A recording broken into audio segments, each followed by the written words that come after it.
There's the Jinx dance. You saw it here first.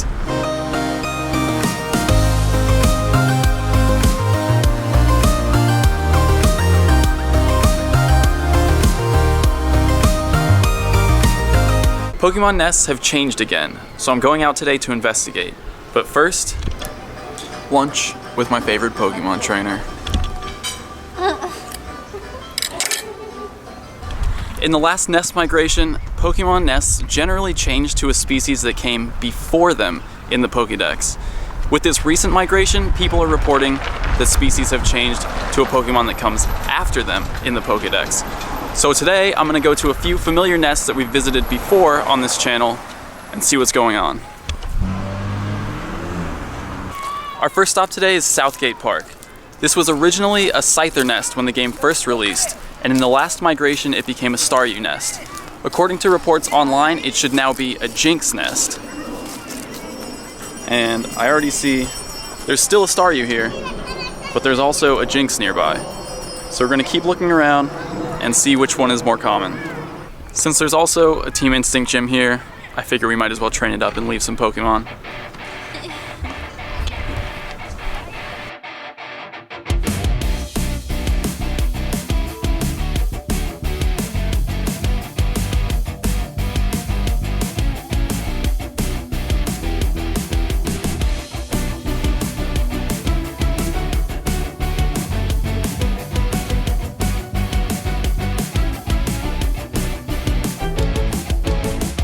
Leaving a Pokemon in a gym is worth 2,000 prestige, so when Cassie leaves something right now, you'll see this gym's prestige go up by 2,000.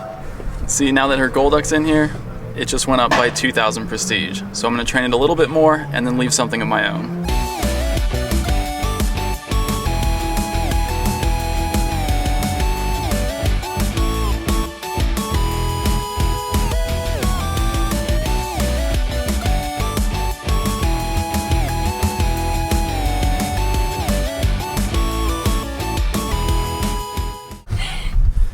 Well, between battles, our first Jinx just showed up at the gym. You want to do that again? No.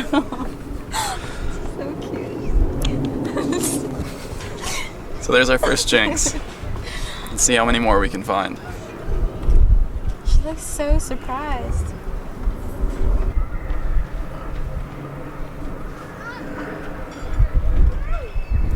Got it. Did you get it? Yeah, I did. There's one Jinx, and it's still on the sightings list, so it looks like we're gonna be able to find a few more. I gotta finish up this gym now. See you later, dude. So there it is, Blastoise, Lapras, Golduck, Vaporeon. The Team Instinct Water-type gym at Southgate Park. Here she is, Jinx number 2.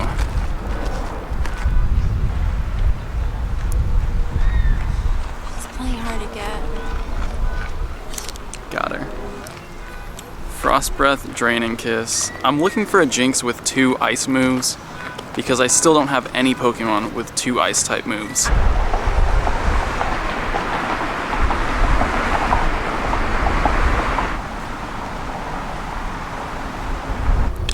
Third Jinx of the day. I'm really hoping this one has Frost Breath and Ice Punch as a moveset. I already have 2 Jinx with high IVs.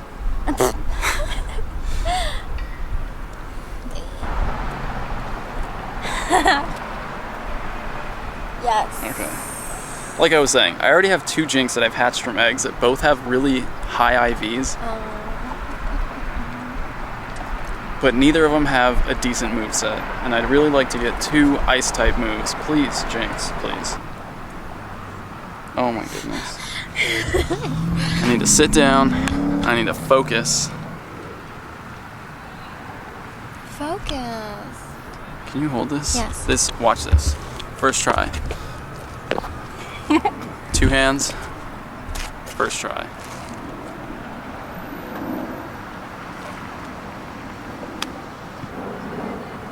See what I'm saying? 2 hands, first try. I'm not blaming you guys, but it is a lot harder with the camera in my hand. Frost Breath, Draining Kiss. Still not the one I want. Let's check her IVs, just because. Room for improvement. This is an insta transfer. Goodbye. Let's keep looking. There's another one on the sightings. Here's number 4. Please, please, please. Oh, it's super low CP. Even if it does have a good moveset, it's probably not worth the investment. There's the throw. I'm gonna get out of the way. That was easy. Pound Ice Punch. That's actually not a bad moveset. Pound has really good DPS. Room for improvement. That's another insta transfer. Bye, Jinx. There she is, number 5? 5. Cassie already caught it. I know this doesn't have the moveset I want. Frost Breath, Psyshock. Goodbye. That's another transfer. So one interesting thing that a lot of people have noticed is that Pokemon caught at nests generally have lower than average IVs. So it could be that nests are meant just for farming candies. You come here to catch as many of the same Pokemon as you can to get candies, but if you want to get one that's worth using in battle, it's best to hatch it from an egg. While we're here training up this gym, I want to talk about something that Niantic kind of snuck into the recent update notes. They said that they're working on rebalancing the training battle. Now, what that means is I think they're going to address something that's kind of been exploited recently, which is using super weak Pokemon like Magikarp to quickly train gyms up to max prestige. So I think what we're going to see is a change in the way that prestige is gained and a way that they calculate the amount of prestige you gain from a battle. I'm expecting Pokemon with higher CP to earn you more prestige, meaning if the Pokemon in the gym is stronger, you'll earn more prestige by beating it. Currently, oh, I just lost. I'm sorry guys, I can't talk to you and train at the same time. So let me just finish my thought. Currently, the prestige is based on the difference between your Pokemon and the Pokemon in the gym.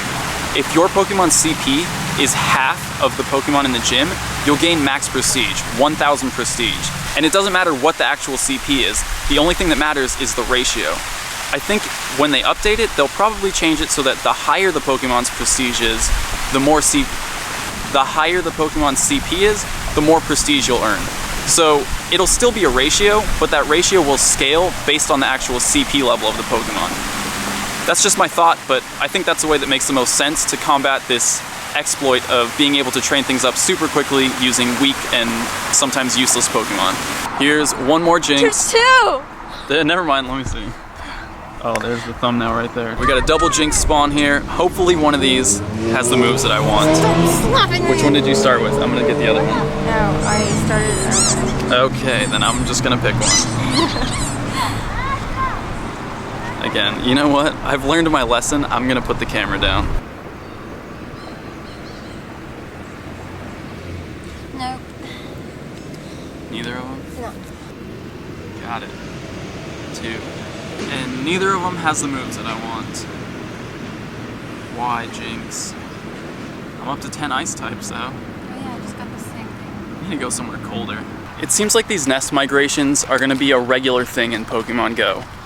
These changes both happened about 23 or 24 days apart, so it seems like once every 3.5 weeks, you're going to see some changes to your local nests.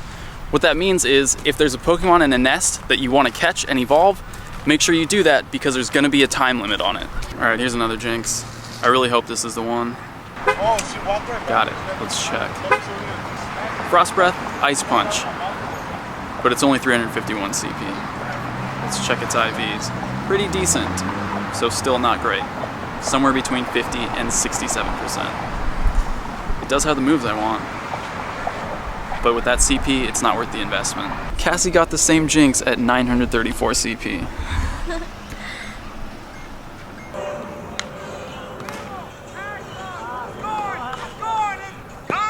We just got one more Jinx with the proper moveset, the moveset I'm looking for.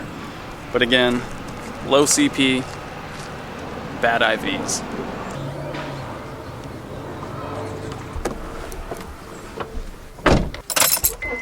There's a lot we don't know about nests yet. Like, some nests didn't change in the most recent update, and some changed too. With the last nest migration, some starter Pokemon nests changed, and others didn't. So we're gonna head to a Bulbasaur nest and see what happened there. Yeah! yeah, Bulbasaur! This is Ford Park in Bell Gardens, which is a Bulbasaur nest that we visited in a previous episode. And according to the reports online, Bulbasaur nests have either stayed the same or become Charmander nests with the most recent migration. It seems like Ford Park is still a Bulbasaur nest.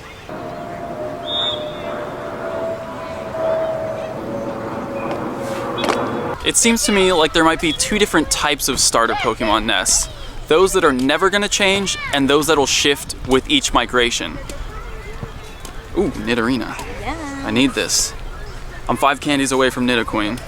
This Bulbasaur nest hasn't changed since the game released. I know La Brea Tar Pits is a Charmander nest, and that hasn't changed. But there are some starter Pokemon nests that change just like every other nest during the migrations.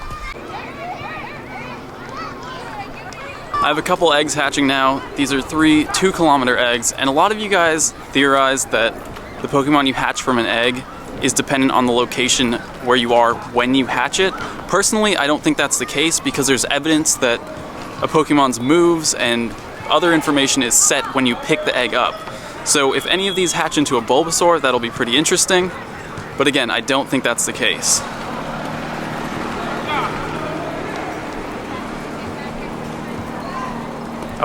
Oh my god. Oh my god. It's a Bulbasaur. Nice. Okay. I don't know, you guys might be right. It's probably a coincidence. Let's see. It could be a coincidence. Oh. Caterpie. Yeah. And a Magikarp. So 1 Bulbasaur out of those 3 eggs while I'm here at a Bulbasaur nest. That's interesting. I'm definitely gonna have to do a lot more testing on this theory. So I'm gonna do that in an upcoming episode. Cassie has an egg hatching too. Ugh. That's not a Bulbasaur. That wasn't even a 2-kilometer egg. Here's Bulbasaur number 2. 2? 2. 639. Well, 3 if you count the one I hatched. This is a big one. Now, on top of some starter Pokemon nests staying the same, there are also reports that some nests for other Pokemon that changed with the first migration stayed the same after this most recent migration. So again, there's still a lot we don't know about how nests function. It broke out of your Ultra Ball. This is a difficult catch. Starter Pokemon and Pikachu actually have the lowest catch rate of any unevolved Pokemon in the game. They have the same catch rate as Pokemon like Lapras and Snorlax. So that's why it's so difficult to catch them. One thing I want to say about nests is that we still don't know what exactly qualifies an area as a nest. I've noticed that here at this Bulbasaur nest, so-called Bulbasaur nest, Bulbasaurs don't spawn nearly as frequently as Jinx was spawning at Southgate Park. It's possible that there's a difference between a nest and a habitat, and that the reason that this Bulbasaur nest doesn't change with the migrations is because it's actually just a habitat, an area where Bulbasaur is more likely to spawn, but not necessarily spawning at the frequent rates of a nest.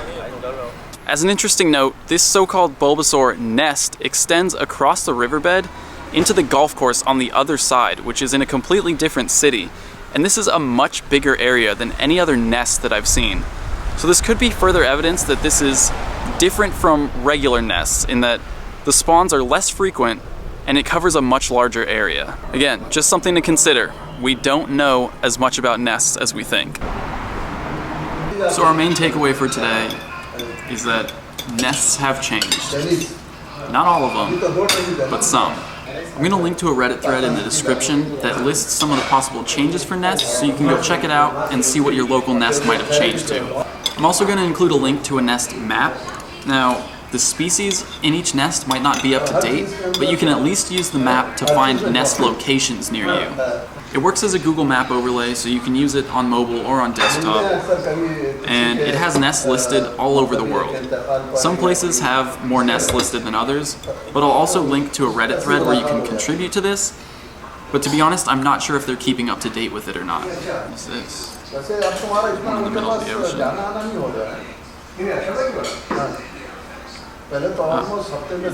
Oh, it's the link. It's the link to submit.